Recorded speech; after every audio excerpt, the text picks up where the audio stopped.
E hoje aqui no estúdio nós recebemos o especialista em segurança pública André Salineiro. André escreveu um livro com propostas para controle desse sério problema no nosso estado e em todo o país, que é o problema da segurança pública. Boa tarde, André, tudo bem? A gente está com um livro aqui, vou pedir para você segurar, daqui a pouquinho a gente mostra a capa do livro para as pessoas verem como é a publicação, né? Vamos começar sobre essa questão da morte do policial militar. A possibilidade de que ele estivesse fazendo um bico, isso leva a gente a pensar sobre a baixa remuneração dos profissionais da segurança pública. Essa questão acaba afetando no aproveitamento deles? É um agravante para essa nossa situação, na sua opinião, André? Sem dúvida. Esse problema da segurança pública é um problema muito sério. A baixa remuneração dos policiais e das pessoas que estão envolvidas na segurança pública é um fator que tem que ser revisto, né? A pessoa tem que ter estímulo, ela tem que ter motivação para trabalhar, né? Muitas vezes eles se veem na necessidade de buscar um outro serviço. Agora veja bem, o mais importante, eu creio que de estarmos falando se o policial estava ou não em serviço, no caso, é a população se conscientizar desse problema da segurança pública. O que levou ao crime?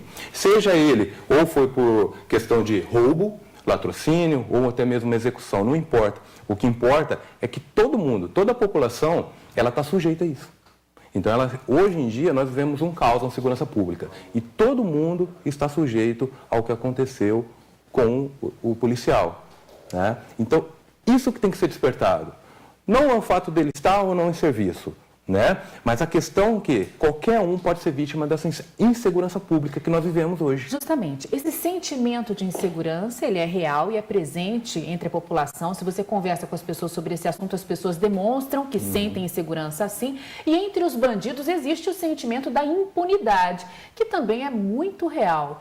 Essas questões, elas são de um plano subjetivo, né? Não é concreto, a gente não consegue pegar, mas existe, a gente fala sobre isso, né? E isso acaba colaborando para que a nossa segurança pública esteja ainda pior, não é isso, André? Mesmo sendo questões subjetivas? Com certeza.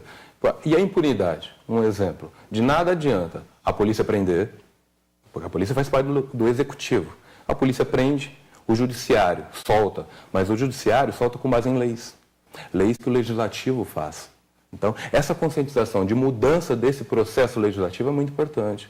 A impunidade, esses meliantes que estão na rua, são porque estão impunes, né? São leis retrógradas, leis que são ineficazes e que faz com que estejam nas ruas, cometendo barbáries, cometendo crimes.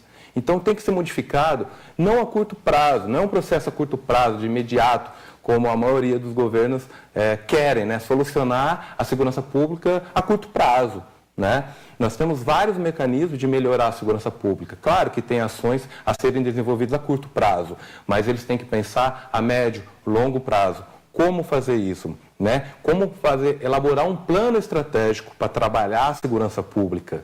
Sabe, André, que você falando sobre essa questão da responsabilidade do legislador chama a atenção da população, porque nós estamos num ano de eleições e a população precisa ter mais intimidade com a política, porque é o legislador que faz a lei. O judiciário obedece o que o legislador escreveu.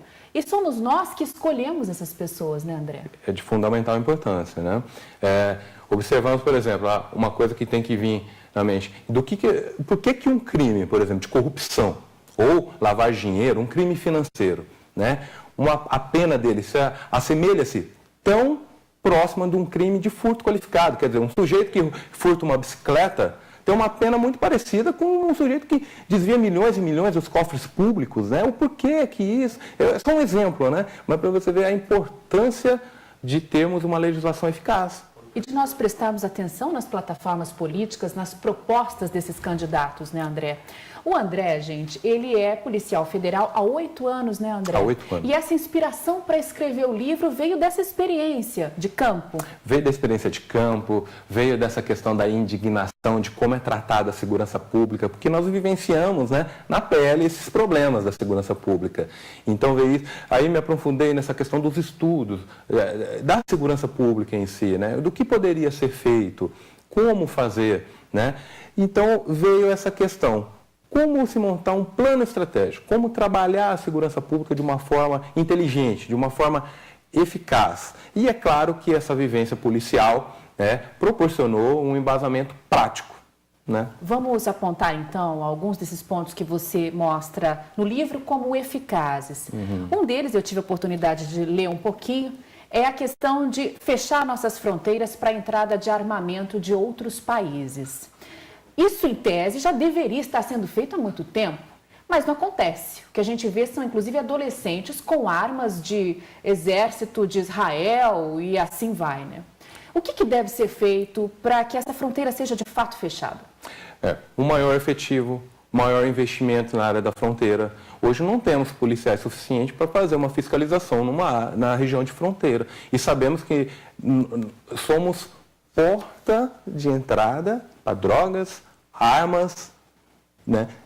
E veja bem, o porquê que nossa fronteira está até hoje aí largada. O Mato Grosso do Sul é rota. Né? Tem que ter uma preocupação maior com isso. Temos um relato no livro das mães da fronteira, que foram vítimas da insegurança pública. Seus filhos foram torturados, né? Assassinados, em troca, os criminosos levaram o carro para trocar por droga na fronteira. Né? E elas estão fazendo um trabalho fantástico de conscientização política e social desse descaso com nossas fronteiras. A intervenção do Exército, você considera positiva para a gente? Eu considero positivo porque não temos efetivo. Né? Então, o Exército, quando não tem efetivo, você tem que recorrer ao Exército. Mas lembrando que o Exército, a função dele não seria essa específica de estar fiscalizando, no caso, as fronteiras, de fazer um trabalho que deveria ser realizado por outras polícias. Mas o Exército tem um papel fundamental nisso. E uma coisa que nós defendemos é essa questão da integração das polícias e das forças auxiliares. Isso é muito interessante. Mesmo que tenhamos o maior efetivo de outras forças policiais, o Exército não pode ficar de fora. Pelo contrário, ele tem que trabalhar junto. Inserido. Esse programa, o CISFRON agora que está vindo, vai ser fantástico, vai possibilitar essa integração, né, das forças policiais. Então, temos que ter, sim, essa integração cada vez mais de todas as forças policiais e auxiliares. André, vamos falar um pouquinho sobre a redução da maioridade penal. Você fala sobre isso no seu livro? Da maioridade penal? Não. Eu até tinha escrito um capítulo, né, sobre isso e retirei do livro. Porque é um tema polêmico, né? É um tema polêmico. Assim como a pena de morte é um tema polêmico.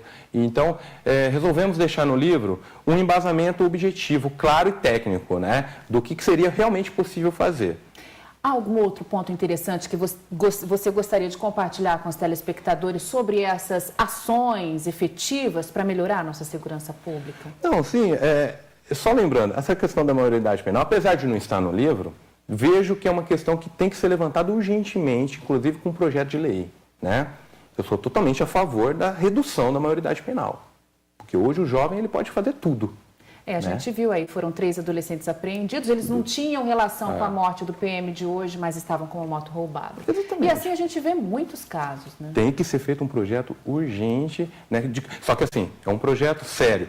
Ao mesmo tempo que vai ter uma punição diferente para o menor, também tem que ter possibilidade da sua ressocialização, né? Porque não adianta também só prender e jogar ele num sistema prisional que hoje temos, que ele vai ficar, inclusive, pior do que é hoje.